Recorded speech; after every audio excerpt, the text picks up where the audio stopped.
حضرت ابو جعفر محمد بن علی فرماتے ہیں کہ 5 آدمیوں کے ساتھ کبھی نہ بیٹھنا، نہ ان سے باتیں کرنا، نہ راستے میں چلتے وقت ان سے گفتگو کرنا۔ وہ کون ہے؟ نمبر 1، فاسق آدمی، کہ اس کے ساتھ کبھی نہ بیٹھنا، نہ باتیں کرنا، اس لیے کہ وہ تمہیں ایک لقمہ یا اس سے کم میں بھی بیچ ڈالے گا۔ دوسرے، بخیل کے ساتھ کبھی نہ بیٹھنا، دوستی نہ رکھنا، اس لیے کہ وہ تجھ سے مال اس وقت روک لے گا جب تجھے مال کی بہت زیادہ ضرورت ہوگی، سخت ضرورت ہوگی۔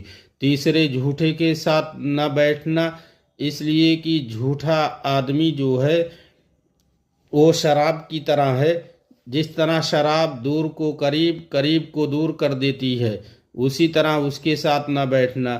تیسرا جو ہے احمق کے ساتھ نہ بیٹھنا، کہ وہ تجھے فائدہ پہنچانا چاہے گا لیکن الٹا تجھے نقصان پہنچ جائے گا۔ اور پانچویں جو ہے جو رشتے تعلق ختم کرنے والوں کے ساتھ نہ بیٹھنا، اس لیے کہ اللہ تعالیٰ نے قرآن میں 3 مقامات پر انہیں ملعون فرمایا ہے۔